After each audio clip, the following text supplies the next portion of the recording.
Ακολουθεί εκπομπή με τοποθέτηση προϊόντων. Την εκπομπή χορηγεί το Nurofen Express. Αφήστε τον πόνο σε εμάς. Στο Nurofen γνωρίζουμε ότι μια απαιτητική ζωή προκαλεί πονοκέφαλο. Αλλά ο πόνος δεν πρέπει να αποτελεί εμπόδιο και ειδικά ο πονοκέφαλος. Επιλέξτε Nurofen Express 512. Δρά ταχύτατα σε 15 λεπτά και διαρκεί έως 8 ώρες. Ζήστε έντονη και γεμάτη ζωή και αφήστε στο Nurofen Express την ανακούφιση από τον πονοκέφαλο και άλλους πόνους. Συμβουλευτείτε το φαρμακοποιό σας.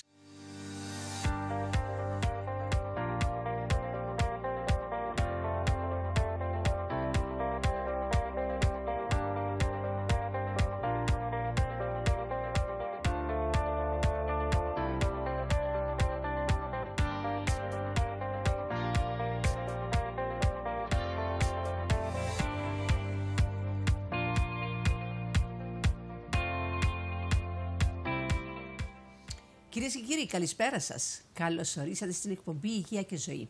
Η εκπομπή που ενημερώνει από διακεκριμένους γιατρούς από όλες τις ειδικότητες. Στην σημερινή εκπομπή, φιλοξενούμενος μας ο Δ. Νίκος Μακρύδης, παιδίατρος. Προτού τον καλησπερίσουμε, να πούμε λίγα λόγια για το βιογραφικό του. Ο Δ. Νίκος Μακρύδης αποφοίτησε από την Ιατρική Σχολή του Πανεπιστημίου Βιέννης το 1993. Έχοντας επίσης ολοκληρώσει το διδακτορικό του με θέμα το καρδιογράφημα και υπερογράφημα καρδιάς. Ακολούθως επέστρεψε στην Κύπρο, όπου και έκανε την άσκηση στην παθολογία και τη χειρουργική στο Γενικό Νοσοκομείο Λευκωσίας. Το 1998 ολοκλήρωσε την ειδικότητα της παιδιατρικής στο Αριστοτέλειο Πανεπιστήμιο της Θεσσαλονίκης, νοσοκομείο ΑΧΕΠΑ, όπου στη συνέχεια εξειδικεύτηκε στην παιδοαιματολογία και παιδοογκολογία. Να τον καλησπερίσουμε. Καλησπέρα σας, γιατρέ μου. Καλησπέρα σας. Βλέπω παιδοογκολογία, το βιογραφικό σας. Το επόμενο μας θα είναι παιδοογκολογία. Έτσι, μου το έχετε υποσχεθεί. Μάλιστα. Καλώς ορίσατε λοιπόν στην εκπομπή μας. Χαίρομαι που είστε μαζί μου. Αρχίζουμε την νέα σεζόν με τον παιδίατρό μας, κυρίες και κύριοι, και θα πούμε πάρα πολλά σήμερα, έτσι.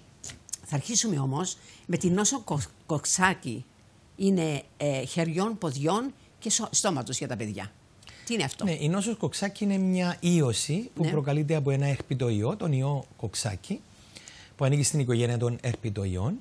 Είναι μια πολύ μεταδιδόμενη νόσος, είναι πολύ εύκολο να μεταδοθεί δηλαδή από άτομο σε άτομο. Από παιδί σε παιδί ή από... Κυρίως από παιδί σε παιδί. Ναι. Είναι πολύ σπάνια η νόσος αυτή σε παιδιά πάνω από 10 χρονών και σε ενήλικους. Δεν είναι όμως αδύνατο. Μπορεί να παρουσιαστεί, συνήθως είναι μεταξύ 0 και 10 ετών. Λέγεται χεριών, ποδιών και σώματος διότι παρουσιάζει εξανθήματα γύρω από το στόμα και μέσα σε αυτό, στις παλάμες, στις πατούσες και κάποιες φορές και στους γλουτούς. Κάνει πυρετό, κάνει ένα εξάνθημα όπως είπαμε, το οποίο φέρνει και φαγούρα μαζί και φεύγει από μόνο του περίπου μια εβδομάδα μετά. Πρέπει το παιδί να είναι περιορισμένο, διότι είναι πολύ μεταδιδόμενη νόσος, δηλαδή στο σχολείο να μην πηγαίνει. Μπορεί να κάνει έτσι ψεκασμούς με αντισηπτικά στα σημεία αυτά που είναι τα εξανθήματα για να μην επιμολυθούμε μικρόβια και να έχουμε μικροβιακές δερματικές δημόξεις. Μια σπάνια επιπλοκή που έχει είναι η μυοκαρδίτιδα αλλά και η ονυχομάδηση, δηλαδή να πέφτουν τα νύχια. Είναι δηλαδή κάτι το οποίο είναι πολύ διαδεδομένο κυρίως μεταξύ Αυγούστου και Χριστουγέννων. Παρόλο ότι φέτος και πέρσι είδαμε ότι παρουσιάζεται καθ' όλη τη διάρκεια του έτους. Το βλέπουμε πάρα πολύ συχνά, ειδικά τις τελευταίες ημέρες. Τα νηπιαγωγεία είναι αρκετά γεμάτα με αυτά. Ήδη αρχίσαμε. Αρχίσαμε και τις ιώσεις, οι οποίες εγώ νιώθω ότι δεν σταμάτησε ούτε το καλοκαίρι να μειώνεται τέλος πάντων η νοσηρότητα. Είδαμε το καλοκαίρι πάρα πολλές ιώσεις. Μια από αυτές είναι και το κοξάκι, το οποίο εντάξει, αντιμετωπίζουμε πολύ εύκολα. Όπως σας είπα, μια εβδομάδα περιορισμό στο σπίτι και μετά πάνε στο σχολείο. Τώρα, πώς προστατευόμαστε από τις ιώσεις του χειμώνα, γιατρέ? Ακριβώς είναι πολύ σημαντικό να προστατεύουμε τα παιδιά μας από τις ιώσεις του χειμώνα με κάποιους απλούς τρόπους. Ο ένας τρόπος είναι να πλενούν τα χέρια τους, να ανοίγουμε τα παράθυρα στο σχολείο και στο σπίτι για να αερίζονται οι χώροι, να μην παρουσιάζονται μεγάλα φορτία ιών στην ατμόσφαιρα, στον αέρα, ώστε να μεταδίδονται οι λοιμώξεις είτε στα μέλη της οικογένειας τόσο εύκολα, είτε στα παιδιά στο σχολείο. Μπορούμε φυσικά να καταναλώνουμε πολλά φρούτα και λαχανικά και υγρά, νερό δηλαδή, ούτως ώστε να ενισχύουμε με αυτόν τον τρόπο έτσι εμέσως πλην σαφώς την άμυνά μας. Υπάρχουν φυσικά και τα εμβόλια, τα οποία πρέπει να σιγουρευτούμε ως γονείς ότι τα παιδιά μας είναι up to date, που λέμε, εμβολιασμένα με όλα τα εμβόλια που αναλογούν στην ηλικία τους, καθώς επίσης και το εμβόλιο της γρίπης, το οποίο σιγά σιγά θα έρθει για τη νέα σεζόν στην Κύπρο. Πότε έρχεται, γιατρέ, περίπου? Τώρα έρχεται? Σχεδόν κάθε χρόνο είναι μεταξύ τέλος Σεπτεμβρίου, τέλος Οκτωβρίου. Ναι.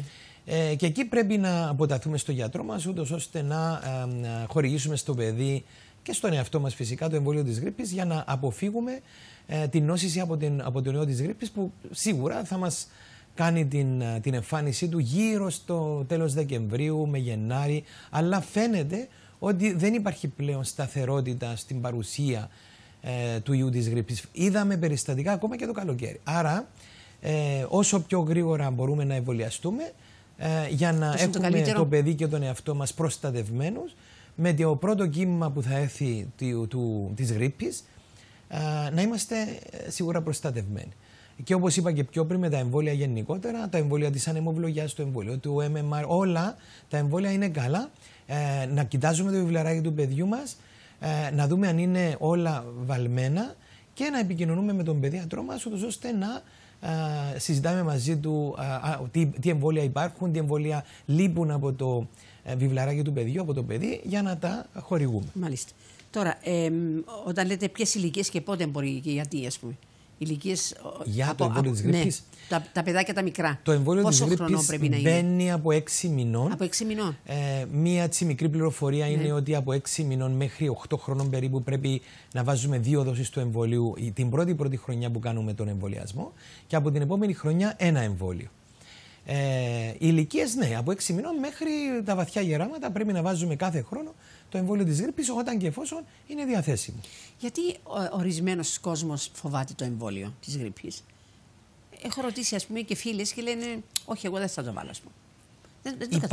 Υπάρχει πάντα ένα κομμάτι του πληθυσμού. Ναι. Όχι πολύ μεγάλο κομμάτι. Ευτυχώς. Θα έλεγα νομίζω στην Κύπρο είμαστε γύρω στο 1% που είναι αυτοί οι αντιεμβολιαστές γενικά δηλαδή, που φοβούνται όλα τα εμβόλια.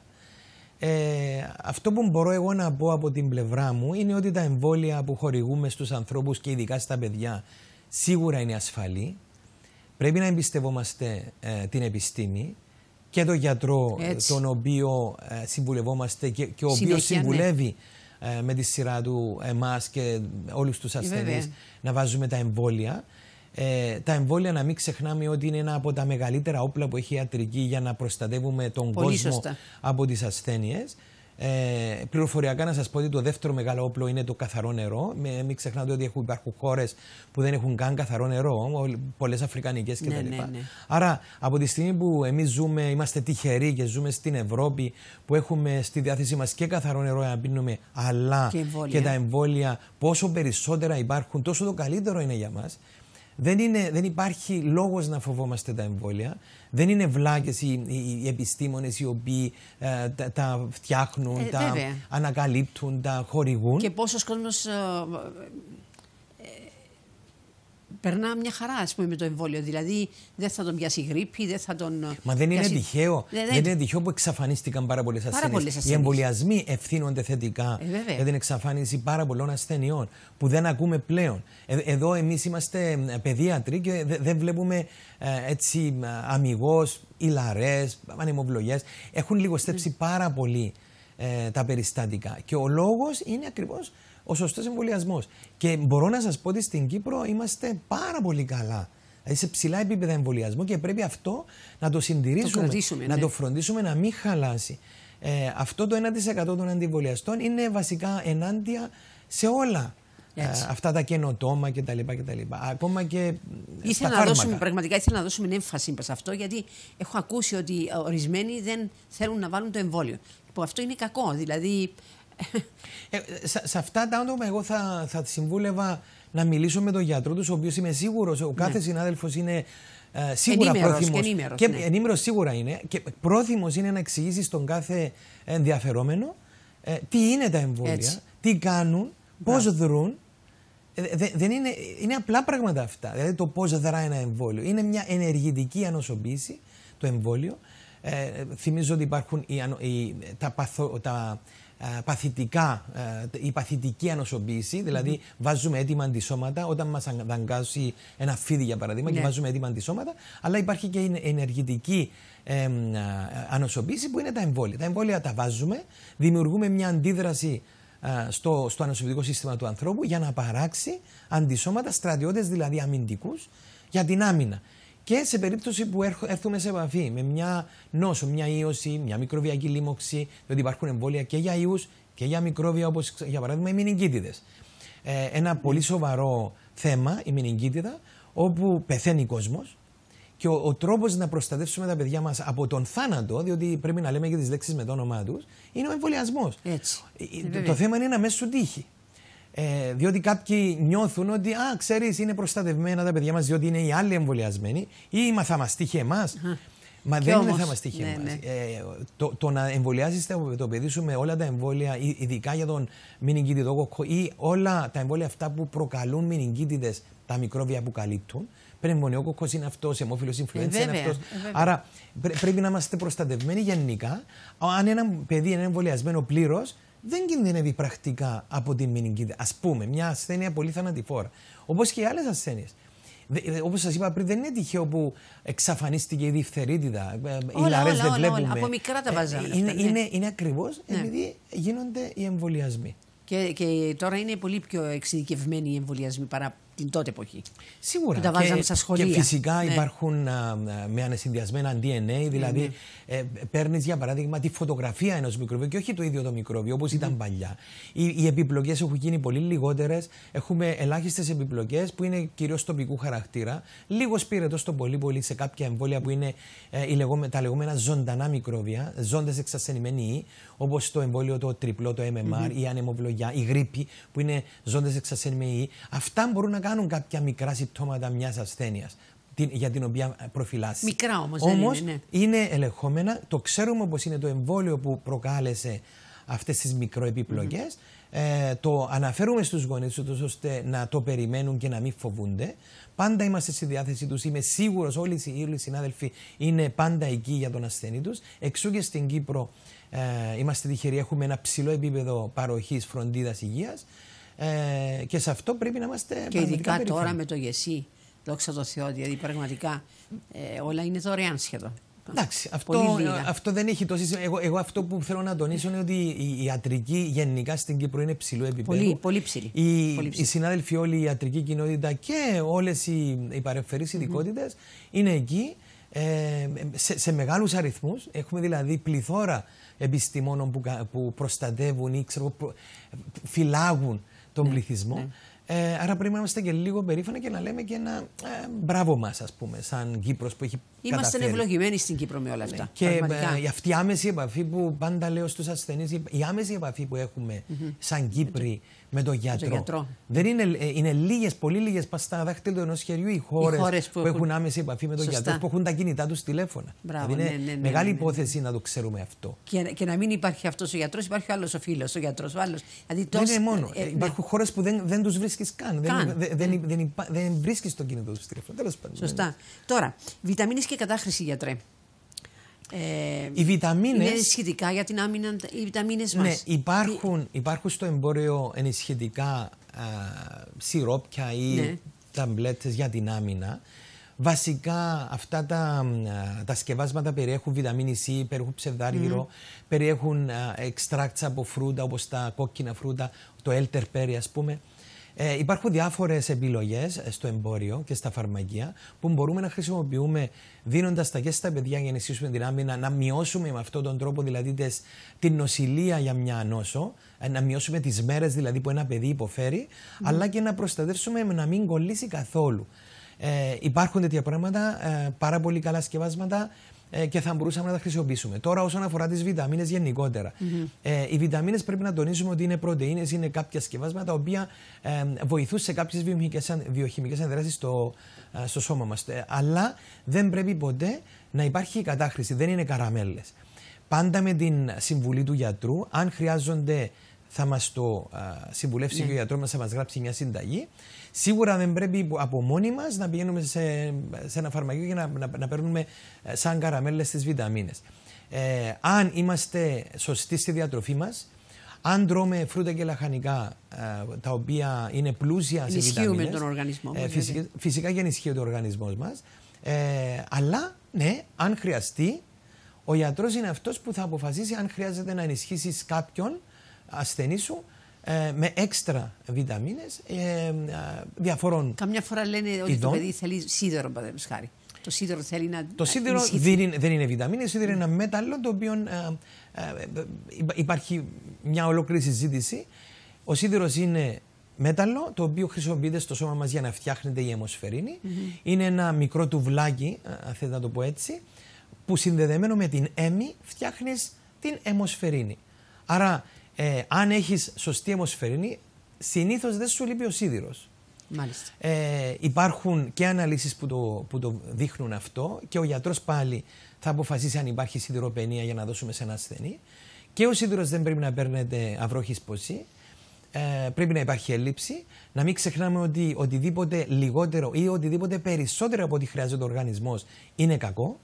Διότι ο σίδηρος όταν δεν χρειάζεται και το δίνουμε μπορεί να μαζευτεί σε κάποια όργανα όπως για παράδειγμα το σηκώτη και να έχουμε προβλήματα όπως αιμοσιδήρωση. Άρα πρέπει να είμαστε πάντα ισορροπημένοι. Με φιδό βέβαια πρέπει με φιδό, με τη βοήθεια και τη συμβουλή του γιατρού και όχι από μόνοι μας.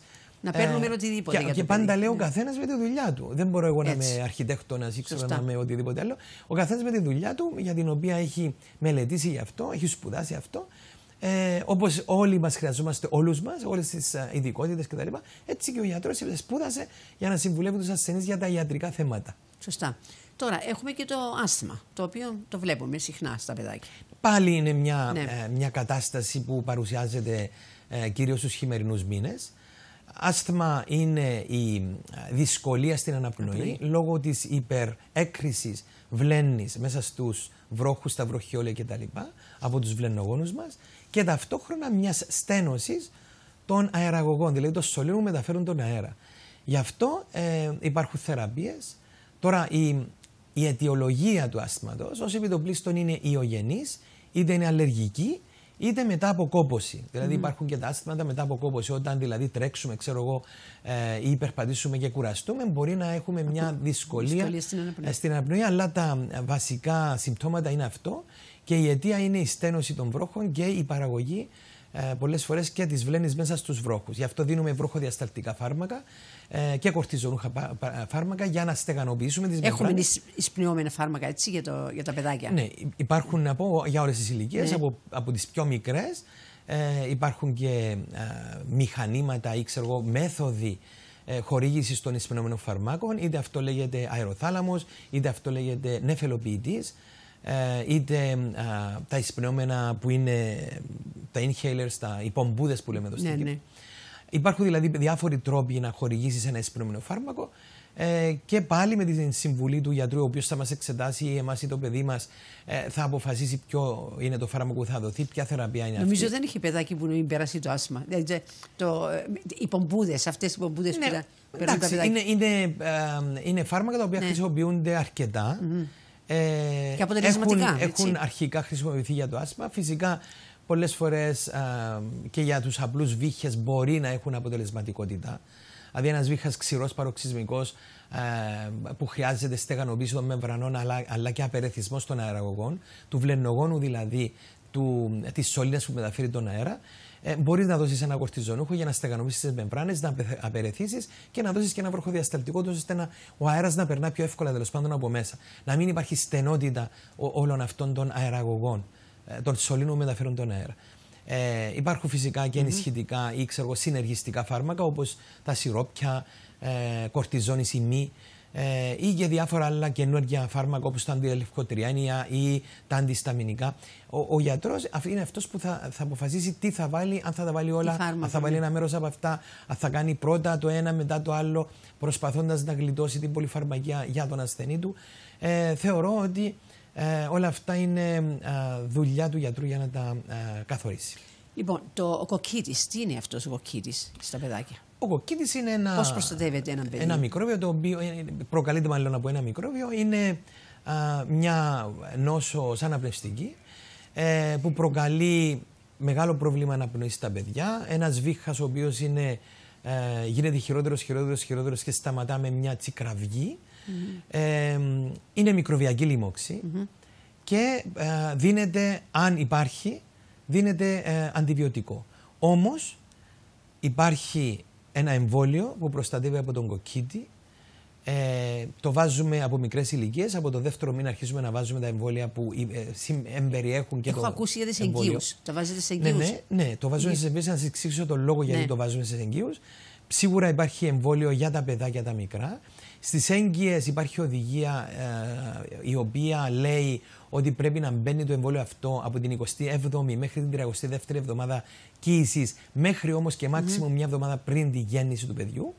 Ο λόγος που το βάζουμε στις έγκυες και σε κάθε της εγκυμοσύνη, αυτό πρέπει να το τονίσουμε, σε κάθε εγκυμοσύνη, γιατί περνάει κάθετα, όπως λέμε, μέσα στο έμβριο που είναι μέσα στη μήτρα της, αντισώματα του κοκκίτη, με σκοπό να είναι προστατευμένο το παιδί που θα γεννηθεί, το νεογέννητο μεθαύριο, για τους πρώτους μήνες 2-3 της ζωής του, μέχρι να εμβολιαστεί ενεργητικά το ίδιο το βρέφος.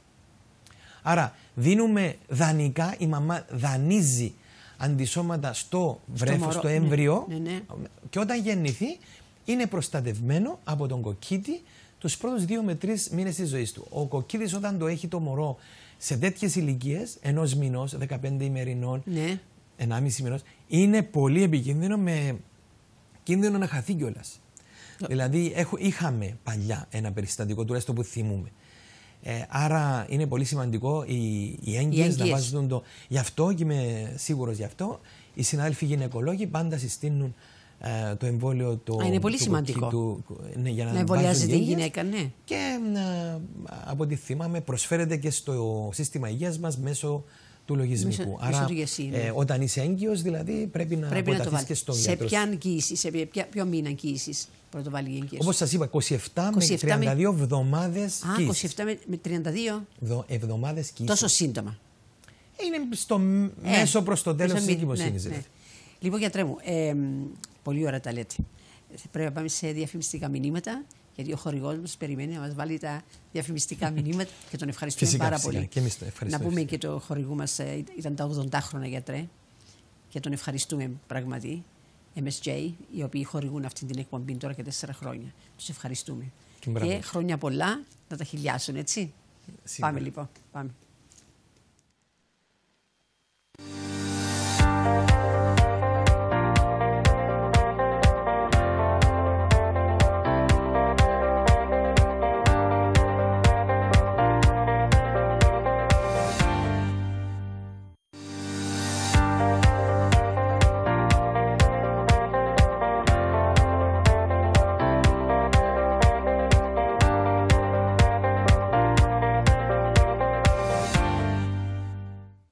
Καλώς ορίσατε και πάλι στην παιδιατρική μας εκπομπή. Σήμερα είναι παιδιατρική εκπομπή. Έχουμε μαζί μας τον Δόκτωρ Μακρύδη, τον Νίκο, και μας λέει τόσα όμορφα πράγματα για τα παιδάκια.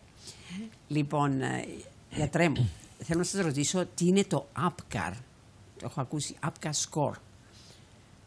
Πού το βάζουμε κάθε γέννηση? Το APGAR score είναι ένας δείχτης που μας δείχνει την κατάσταση του νεογνού τα πρώτα λεπτά της γέννησης, μετά τη γέννηση.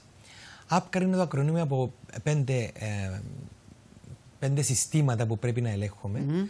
Είναι οι αναπνοές, η ανάσα του παιδιού δηλαδή, είναι η καρδιακή του λειτουργία, είναι ο μυϊκός τόνος του, είναι το χρώμα του και είναι και η αντίδραση στα ερεθίσματα. Δηλαδή το αγγίζω, κινείται, κλαίει.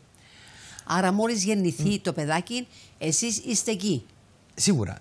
Πρέπει να υπάρχει παρουσία παιδιάτρου στη γέννηση του παιδιού, κατά τη γέννηση του παιδιού, ούτως ώστε να παραλάβει το παιδί από τον γυναικολόγο, να το εναποθέσει πάνω σε μια τράπεζα ανάνυψης και να του δοθεί του παιδιού, του νεογέννητου, η πρώτη βοήθεια, οι πρώτες βοήθειες, τα εισαγωγικά, που πρέπει να δοθούν για να το φέρεις με ασφάλεια στον κόσμο. Ο δείχτης APGAR είναι ένας δείχτης, όπως είπαμε, που ελέγχεται, αξιολογεί το παιδί το πρώτο λεπτό, το πέμπτο λεπτό, αλλά και το 10ο λεπτό της ζωής. Ελέγχουμε αυτά τα 5 βασικά ζωτικά σημεία, όπως σας είπα, και βάζουμε βαθμούς. Από 0 έως 2 το κάθε ένα από αυτά. Σκοπός μας είναι το παιδί, τουλάχιστον στα 5 με 10 λεπτά, να έχει ένα APGAR score 10 στα 10. Ή όσο το δυνατόν περισσότερο. Το APGAR score μας δίνει βασικότατες και πολύ σημαντικές πληροφορίες για την κατάσταση του νεογνού, που θα μας κάνει να σκεφτούμε αν χρειάζεται περαιτέρω βοήθεια, μεταφορά για παράδειγμα στη μονάδα εντατικής νοσηλείας των νεογνών. Ας πούμε, ένα παιδί που δεν αναπνέει. Και εδώ πρέπει να τονίσω ότι ένα παιδί που έχει πρόβλημα όταν γεννηθεί, συνήθως αυτό το πρόβλημα είναι αναπνευστικό. Συνήθως. 99% μπορεί να είναι αναπνευστικό. Άρα βλέπουμε τους αεραγωγούς του να ανοίξουμε, τους αεραγωγούς να καταφέρει το μωρό να περνάει ο αέρας από εκεί να αναπνέει. Το βλέπουμε να κοκκινίζει, να γίνεται ρόδινο, που αυτό είναι το σωστό. Και να το βοηθήσουμε με διάφορους τρόπους, δηλαδή ας πούμε να του δώσουμε αέρα για να αναπνεύσει, να το κάνουμε, να του δώσουμε ερεθίσματα ώστε να αντιδράσει. Αυτό είναι ένα πολύ σημαντικό βήμα. Και βέβαια κάνουμε τσεκ για την καρδία και όλα αυτά, έτσι. Ναι, ακούμε την καρδιά του, πρέπει οι παλμοί να είναι πάνω από 100 το λεπτό, πρέπει οι αναπνοές του να είναι τουλάχιστον 50 με 60 το λεπτό, πρέπει το χρώμα του να είναι ρόδινο, πρέπει να αντιδράσει στα ερεθίσματά μας και να έχει μυϊκό τόνο. Δηλαδή να είναι σε κάμψη τα χεράκια και τα ποδαράκια του. Δηλαδή ταράζουν είναι σε κάμψη, δηλαδή υπάρχει ο τόνος, δηλαδή το τραβάει. Άρα τα παιδιά, το φυσιολογικό, το λογικό είναι να είναι σε κάμψη, να μην είναι δηλαδή όπως το λάχανο φλόπι που λέμε. Και το άλλο που βάζουν το χέρι τους και σφίγγει το παιδάκι. Ναι, αυτή είναι αντίδραση. Η αντίδραση στα ερεθίσματα, που είναι πολύ σημαντικό να ξέρουμε ότι είναι εκεί. Και λες πόσο δυνατό είναι το παιδάκι τον τρόπο που σε σφίγγει. Τέλεια, το μικράκι, το μικρό. Ναι. Τώρα, τι σημαίνει καθυστερημένη περίδευση ομφάλιου λόρου? Στην ίδια την κατάσταση που είμαστε εκεί μετά τη γέννηση του νεογέννητου, θα κάνουμε το APGAR score, θα δώσουμε τις πρώτες βοήθειες στα παιδιά, αλλά αυτό που είπατε σημαίνει να περιμένουμε πάνω από 3-4 λεπτά για να αποκόψουμε τον ομφάλιο λόρο. Να θυμίσω εδώ ότι όταν γεννηθεί ένα παιδάκι, ο κάθε γυναικολόγος συνάδελφος κόβει τον ομφάλιο λόρο, βάζει ένα κλιπ. Αυτός ο ομφάλιος λόρος μπορεί να έχει μήκος 30-40 εκατοστά, 25 εκατοστά, ανάλογα με το πόσο μπορεί να αφήσει ο γυναικολόγος, και μας το δίνει με τον ομφάλιο λόρο. Αυτό σημαίνει, που λέγεται καθυστερημένη περίδεση, είναι να περιμένουμε να περάσουν 3-4 λεπτά, ούτως ώστε όλο αυτό το αίμα που είναι βασικά βλαστοκύτταρα, οφαλοπλακουντακά κύτταρα, να τα ρουφήξει το παιδί, να τα πάρει μέσα, ούτως ώστε να προστατευτεί από φαινόμενα ανεμίας την πρώτη βρεφική περίοδο, που είναι περίπου 2 μήνες. Πρέπει να τονίσω εδώ ότι μπορείς κάλλιστα να αφήσεις και όλο τον πλακούντα πάνω στο παιδί, να βάλεις το παιδί πάνω στη μαμά δηλαδή, να είναι ο πλακούντας ακόμα να μην τον αποκόψει ο γυναικολόγος και να περιμένεις εκεί ακόμα και 10 λεπτά, 15 λεπτά και μετά να το αποκόψεις. Αυτό σημαίνει καθυστερημένη περίδεση, δηλαδή περιμένεις να ρουφήξει το παιδί αυτό το φλαπουλακουντιακό αίμα. Θαύμα, είναι θαύμα που ναι, διότι είναι πλούσιο, είναι αρχαίγωνα μητρικά κύτταρα, προσομοιάζουν σε αυτά, και να μην ξεχνάμε στην αιματολογία ότι τα αρχαίγωνα μητρικά κύτταρα είναι κάτι σαν εργοστάσια που παράγουν όλα τα έμμορφα στοιχεία του αίματος, δηλαδή την αιμοσφαιρίνη, τα λευκά, τα ερυθρά, τα λευκά και τα αιμοπεντάλια. Είναι τα 3 έμμορφα στοιχεία του αίματος που παράγονται από το εργοστάσιο που λέγεται μυελός των οστών. Όμως εδώ μιλάμε για τον ομφάλιο λόρο, όπου το αίμα που είναι μέσα, που λέγεται ομφαλοπλακουντιακό, παίζει το ρόλο ενός εργοστασίου που παράγει τα έμμορφα στοιχεία. Γι' αυτό λέμε όταν χάσουμε τη μητέρα μας, χάσαμε τον ομφάλιο λόρο. Έτσι ναι, αποκόπτεται ο λόρος. Ναι. Αυτόν το λέμε. Και έτσι είναι πραγματικά η μάνα. Τώρα, γιατί βάζουμε βιταμίνη K στο νεογέννητο? Η βιταμίνη K είναι μια βιταμίνη η οποία μπαίνει με ένεση στα νεογέννητα, για ακριβώς επειδή φαίνεται να υπάρχει έλλειψη στην παραγωγή, και αυτή η παραγωγή αρχίζει να γίνεται ομαλή μετά το 2ο μήνα, μετά την 8η εβδομάδα. Άρα βάζοντας αυτή τη βιταμίνη K, η οποία προάγει την παραγωγή παραγόντων της πήξης στο σώμα μας, προστατεύουμε το μωρό για τους πρώτους αυτούς 2 μήνες από φαινόμενα αιμορραγικά. Δηλαδή να μην έχουμε αιμορραγικά φαινόμενα, να κινδυνεύσει το παιδί από αιμορραγίες δηλαδή. Η βιταμίνη K μπαίνει στα νεογέννητα εδώ και πάρα πολλά δεκαετίες. Και φαίνεται ότι χρειαζόταν να μπαίνει για να προστατεύσουμε ακριβώς τα παιδιά από αιμορραγικές διαθέσεις. Πόσο πρέπει να διαρκέσει ο θυλασμός των παιδιών, γιατρέ? Ο θυλασμός πρέπει να τονίσουμε ότι είναι το καλύτερο δώρο που μπορεί να δώσει μια μητέρα στο παιδί τους. Φυσικά είναι το καλύτερο δώρο γιατί είναι το ανθρώπινο γάλα για τον άνθρωπο. Περιέχει όλα αυτά που πρέπει να περιέχει ένα γάλα για το νεογέννητο παιδάκι της μητέρας. Πάλι καλοβιζασμένο παιδί, λέμε. Ναι, το μητρικό γάλα περιέχει όλα τα θρεπτικά συστατικά, αλλά περιέχει και κάτι που λέγονται βιολογικοί παράγοντες, κάτι που δεν μπορεί τόσο εύκολα να αντιγράψεις. Είναι τα πρώτα εμβόλια του παιδιού, διότι δίνεις με το μητρικό γάλα ακόμα και αντισώματα από διάφορες ιώσεις, ακόμα και εμβολιασμούς που έχει κάνει η μαμά στο παρελθόν. Άρα προστατεύεις το μωρό εύκολα δίνοντας του αντισώματα. Φαίνεται από μελέτες ότι τα μωρά που θυλάζουν έχουν και κάποιες μονάδες περισσότερο IQ από τα άλλα τα παιδιά που δεν θυλάζουν.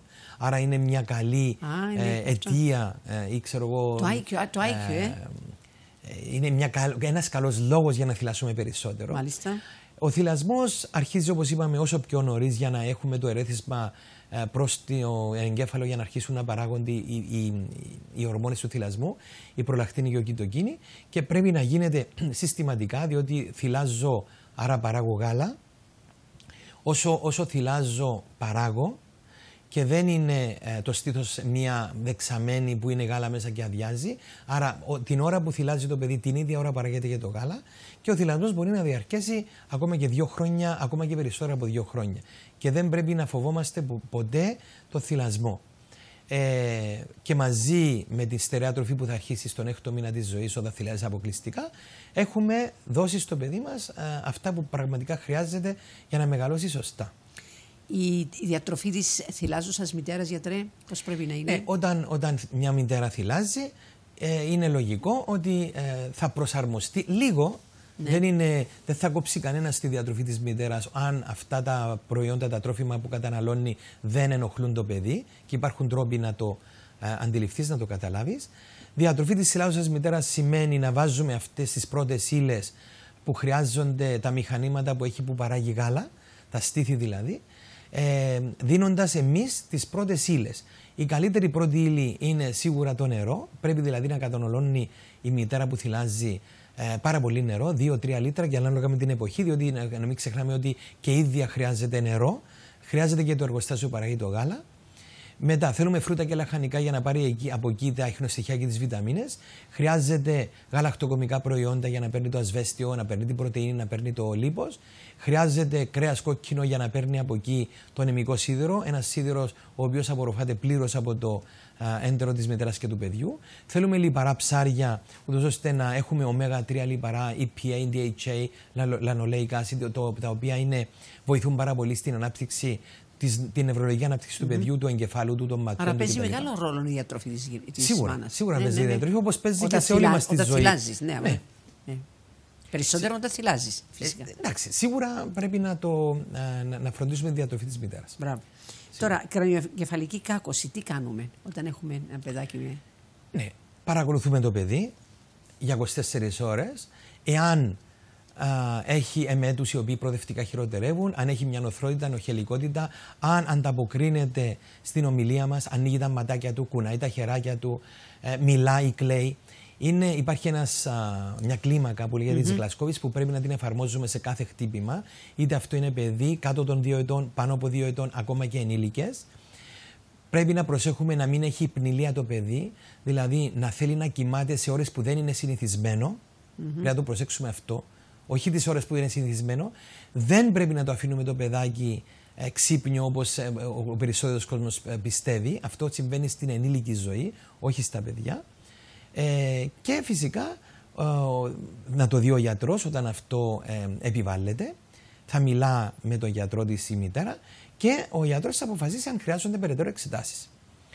Και οι εξετάσεις αυτές σίγουρα δεν είναι η απλή ακτινογραφία του κρανίου και του εγκεφάλου, διότι δεν δείχνει η απλή ακτινογραφία, διότι πολλούς γονείς θα τους ακούσεις να λένε να κάνουμε μια ακτινογραφία να δούμε. Δεν φαίνεται στην ακτινογραφία την απλή.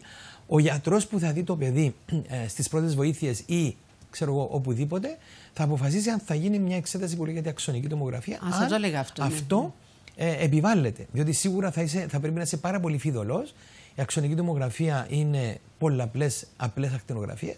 Άρα δεν θέλεις να ακτινοβολήσεις το παιδί με τόσες πολλές, αν δεν χρειάζεται. Άμα χρειάζεται, σίγουρα θα γίνει. Περισσότερο κινδυνεύουν τα παιδιά που είναι πιο μεγάλης ηλικίας, 9-10 ετών κτλ., που είναι πιο σκληρό το κρανίο τους. Ως ποιαν ηλικία βλέπετε παιδάκια? Ως 14 η παιδική ηλικία είναι από 0 μέχρι υποτίθεται 21 ετών, που είναι και η εφηβική ιατρική. Αυτή, κατά την άποψη όχι μόνο τη δική μου αλλά και της Ευρωπαϊκής Ένωσης, είναι η παιδική και εφηβική ιατρική, πάει μέχρι το 21ο έτος. Άρα το προσέχουμε το παιδάκι ενός 21 ετών. Ναι. Οι κύλες. Τι είναι οι κύλες? Κύλες είναι αδυναμία του κοιλιακού τυχώματος, με αποτέλεσμα από εκεί να βγαίνει έντερο προς τα έξω. Αυτό που συμβαίνει στα παιδάκια τώρα, να το πούμε, ναι. Εντάξει, κύλες όμως μπορούν να υπάρχουν σε οποιοδήποτε μέρος του περιτονέου μας.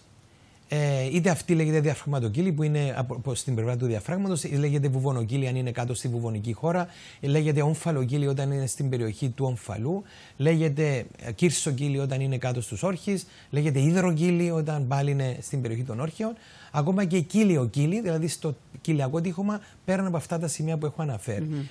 Είναι μια χειρουργική κατάσταση.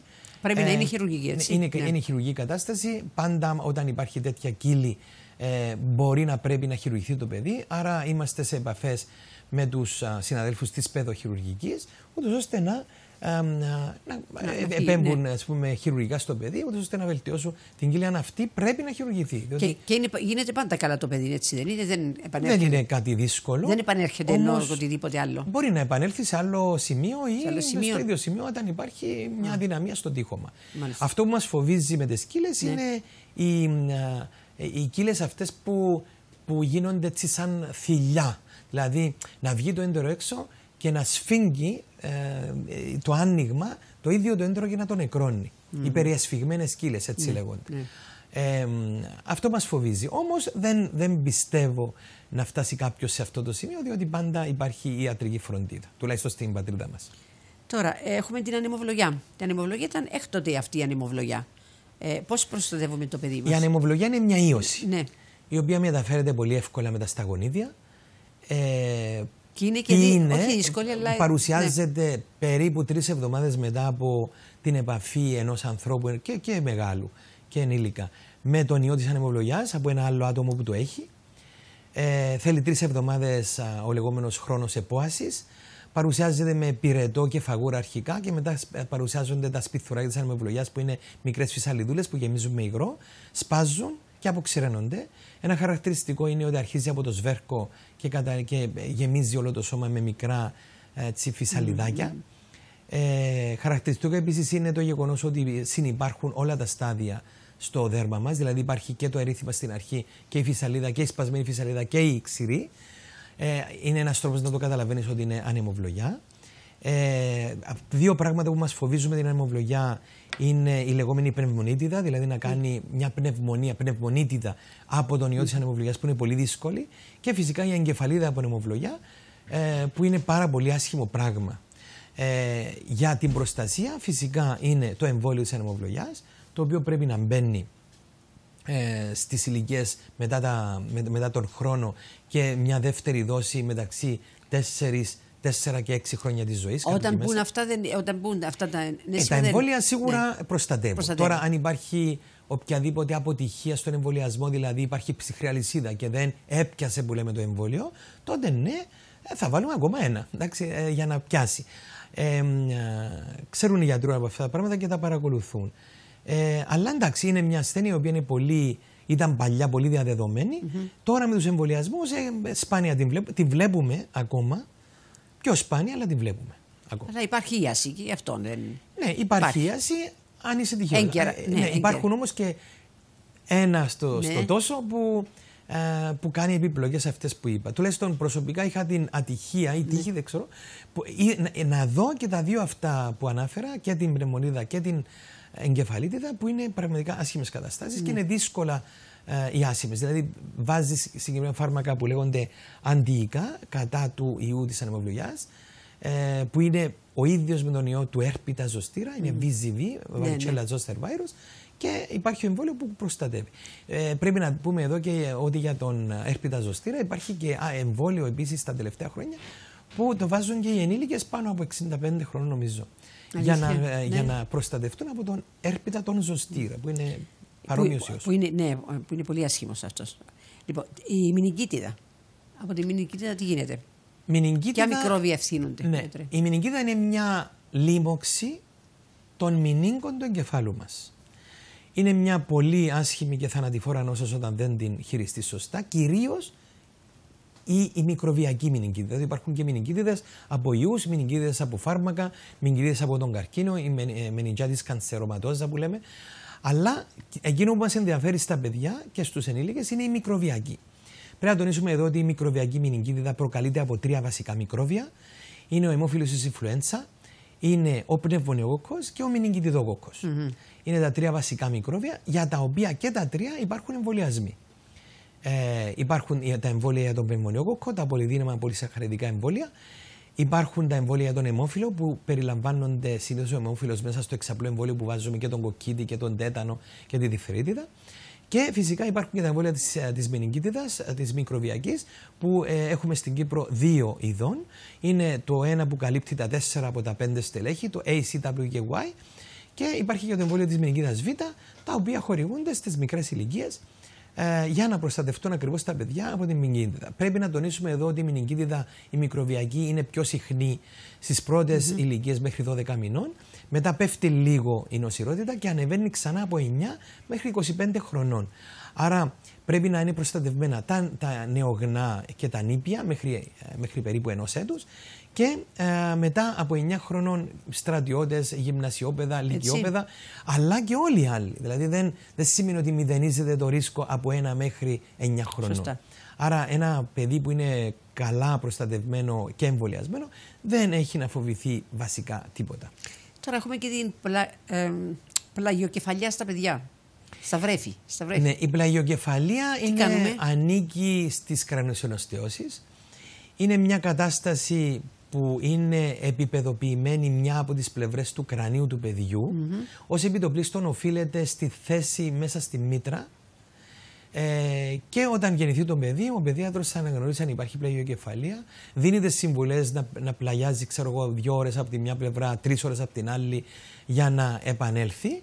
Και δεν επηρεάζει το πνευματικό επίπεδο ενός παιδιού, κάτι που φοβίζει τους γονείς, αλλά υπάρχουν ασκήσεις φυσιοθεραπείας οι οποίες μπορούν να εφαρμοστούν σε οποιοδήποτε παιδάκι όσο το δυνατόν πιο γρήγορα. Στραβώνει το κεφάλι, έτσι. Στραβώνει, αλλά επανέρχεται, γιατί το κρανίο των βρεφών είναι μαλακό και έτσι εύκολα χαλά και εύκολα επανέρχεται.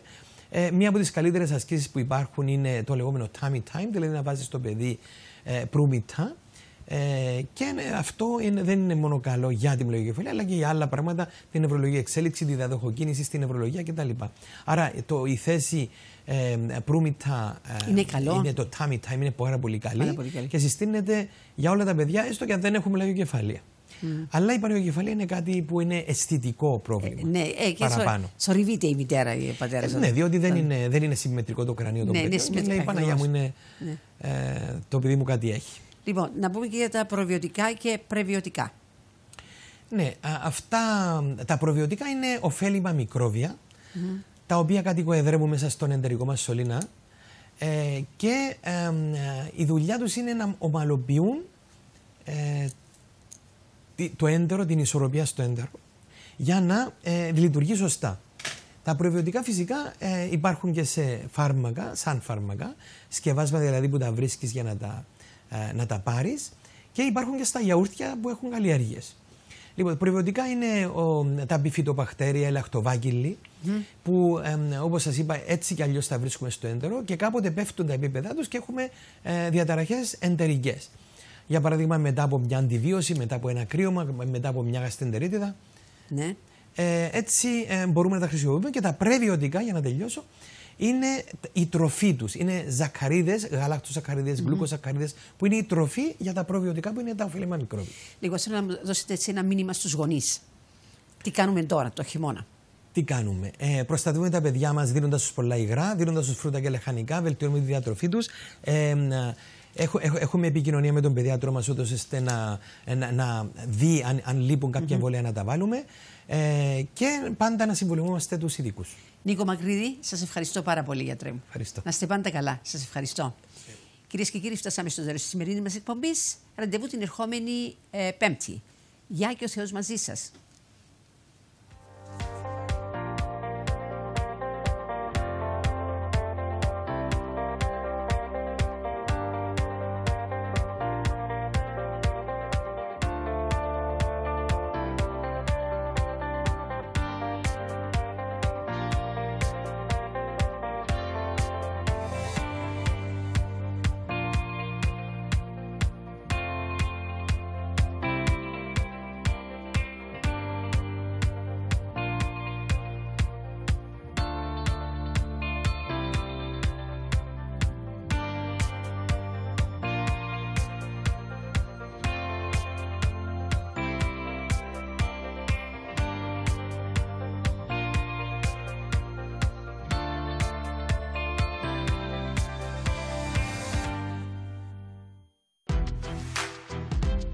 Η εκπομπή περιείχε τοποθέτηση προϊόντος.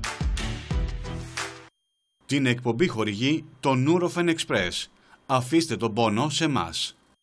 Στο Nurofen γνωρίζουμε ότι μια απαιτητική ζωή προκαλεί πονοκέφαλο. Αλλά ο πόνος δεν πρέπει να αποτελεί εμπόδιο και ειδικά ο πονοκέφαλος. Επιλέξτε Nurofen Express 512. Δρά ταχύτατα σε 15 λεπτά και διαρκεί έως 8 ώρες. Ζήστε έντονη και γεμάτη ζωή και αφήστε στο Nurofen Express την ανακούφιση από τον πονοκέφαλο και άλλους πόνους. Συμβουλευτείτε το φαρμακοποιό σας.